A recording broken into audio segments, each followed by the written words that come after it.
لڑکی کے ماتھے پہ طوائف کا داغ لگ جاتا، پھر 7 سمندر کا پانی بھی اسے دھو نہیں سکتا۔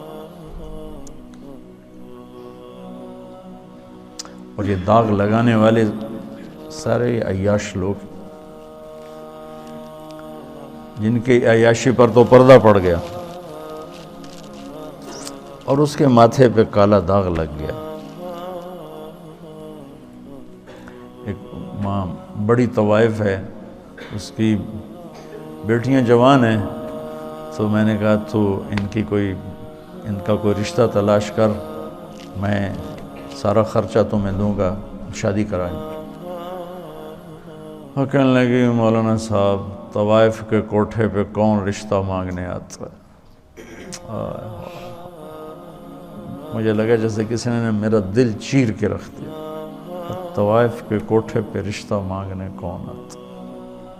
یہاں تو عزت سے کھیلنے آتے ہیں، رشتہ لینے کوئی نہیں آتا۔ تو مجھے اللہ کے فضل سے میں اسے اپنی آخرت کا سامان سمجھتا ہوں کہ کم از کم ایک پورا محلہ طوائفوں کا، اس میں نمازیں شروع ہو گئی ہیں، کئیوں کو میں نے عمرے کروائے، ان کو عمرے پہ بھیجا۔ آج ابھی آنے سے پہلے ان کا جو ایک مردوں میں ایک بڑا چودھری ہوتا ہے، ایک عورتوں میں ہوتی ہے، ان کا اپنا ایک پورا نظام ہے۔ میں نے اسے فون کر کے کہا تم تیاری کرو، میں تمہیں عمرے پہ بھیجتا ہوں۔ اس نے مجھے اتنی دعائیں دی، اتنی دعائیں دی۔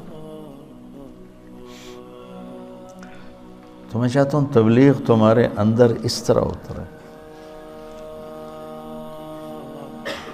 میری تمنا ہے کہ اللہ آپ کے اندر تبلیغ زندہ کر دے، پھر چاہے ممبر پہ بیٹھو، کرسی پہ بیٹھو، درسگاہ میں بیٹھو، دکان پہ بیٹھو، گھوڑے پہ بیٹھو، گاڑی پہ بیٹھو، ہوا میں اڑو، تبلیغ تمہارے اندر ہو۔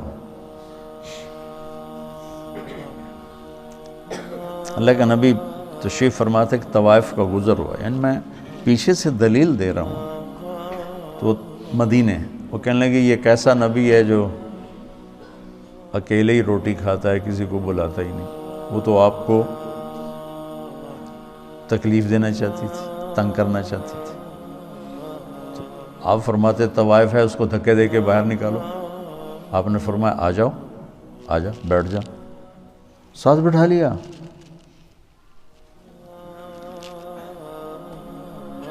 کہ کھاؤ۔ اس کا مقصد کھانا نہیں تھا، اس کا مقصد آپ کو غصہ دلانا تھا، آپ کو تنگ کرنا تھا کہ یہ کچھ کہیں گے پھر میں کہوں گی ویکھ لیا توڑا نبی اے گلاں کردا ہے۔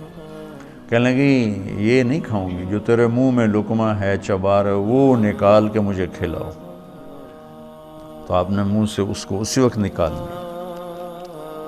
ہمارے پنجابی کی مثال ہے، کبا سمجھتے نا، کبڑا، کبے نو کہیں لت ماری، وہ سدھا ہو گیا۔ اس کہ بھائی تیری مہربانی، تو وہ کبے والی لت بن گئی۔ وہ تو آپ کو تنگ کر رہی تھی، اور اسے کیا خبر کہ نبی کے منہ کا لعاب جب اس کے منہ میں جائے گا تو کیا ہوگا۔ آپ نے اپنے ہاتھوں سے نوالا نکال کے اس کے منہ میں ڈالا، ساتھ ہی اس کا سینہ روشن ہو گیا، وہ کلمہ پڑھ گئی، اور مدینے کی شریف ترین خواتین صحابیہ بن گئی۔ تو اب ہمارے ایک بزرگ تھے ڈاکٹر اسلم صاحب رحمۃ اللہ علیہ، رائمنڈ میں زندگی گزاری، جب میں رائمنڈ پڑھتا تھا اسی میں فوت ہوئے۔ فوج میں تھے تو نظام الدین گئے، تو مولانا الیاس صاحب رحمۃ اللہ علیہ سے کہنے لگے میرے پاس آدھا گھنٹہ ہے، اب مجھے تبلیغ سمجھا دیں۔ تو مولانا الیاس صاحب رحمۃ اللہ نے فرمایا کیا کرتے ہو؟ کہا جی میں ڈاکٹر۔ تو ایک سامنے بڈھا سا نا میں باتی بیٹھا تھا، کہا اس کو آدھے گھنٹے میں ڈاکٹری سمجھاؤں۔ وہ کہنے لگے میں آدھے گھنٹے میں اس کو ڈاکٹری سمجھاؤں گا، اس ان پڑھ کو میری عمر گزر گئی، میں اس کو ڈاکٹری سمجھاؤں آدھے گھنٹے میں؟ تو کہنے لگے تو مجھے تم نے کوئی گھسیارا سمجھا کہ میں تمہیں آدھے گھنٹے میں تبلیغ سمجھاؤں؟ میں بہت ٹائم لے کر آؤ، میں تمہیں سمجھاؤں گا۔ پھر وہ ایسا لگے کہ پھر ساری زندگی ان کی رائمنڈ میں گزر، ساری زندگی۔ بس مرض الموت میں بیمار ہو کے گھر گئے، وہیں انتقال ہو گیا ان کا۔ تو جو کچھ میں نے دیکھا ہے، یا 50 سال ہونے کے مجھے تبلیغ میں، وہ میں تمہیں ممبر کے 1 گھنٹے میں کیسے سمجھاؤں؟ اس لیے تو میں مشورہ دیتا ہوں کہ جو کہوں وہ کر لیا کرو تو فائدہ ہو۔ ابھی صاحب رائے مت بنو، نقصان اٹھاؤ، کیونکہ تمہارے پاس وہ تو بچوں پوری دنیا میں جانے کی نیت کرو، ٹھیک ہے؟